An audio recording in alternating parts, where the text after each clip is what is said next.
क्या माता सीता मंदोदरी की पुत्री थी?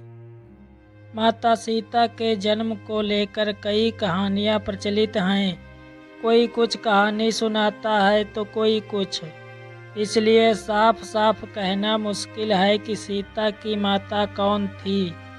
सीता के जन्म से जुड़ी हम ऐसी ही एक प्रचलित कहानी सुना रहे हैं। एक बार लंकापति रावण के तप से खुश होकर भगवान ब्रह्मा उसे वरदान मांगने को कहते हैं।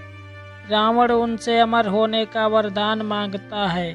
ब्रह्मा जी उसे अमर होने के अलावा कोई दूसरा वरदान मांगने को कहते हैं।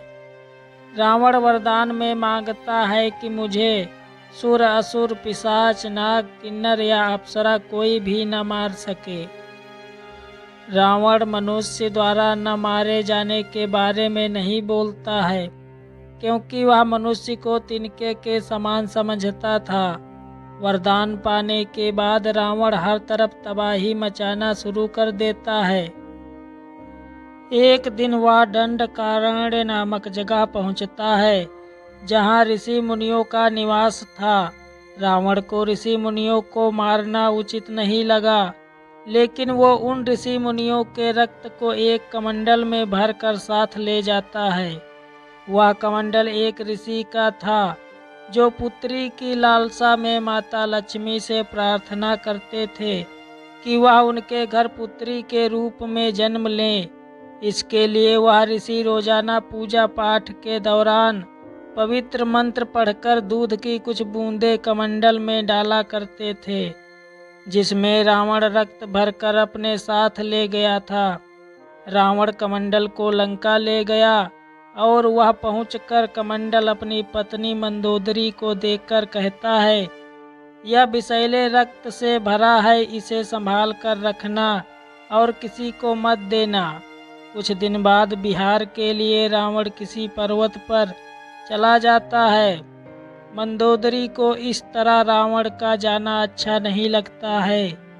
वो मृत्यु प्राप्त करने के लिए कमंडल में भरे विष का पान कर लेती हैं।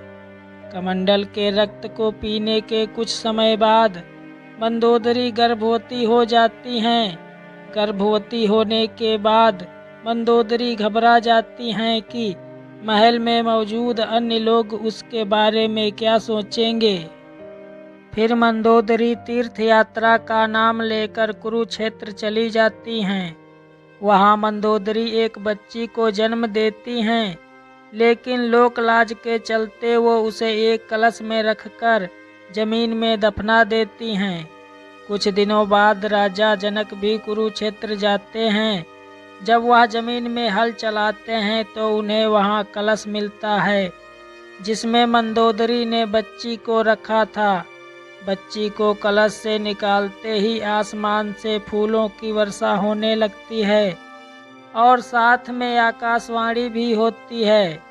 आकाशवाणी में राजा जनक द्वारा उस कन्या के लालन पालन की बात कही जाती है। हल के आगे का नुकीला भाग से टकराने की वजह से कलश मिला था, इसलिए राजा जनक ने कन्या का नाम सीता रखा। तो दोस्तों, आशा करता हूँ ये कहानी आप लोगों को बेहद पसंद आई होगी।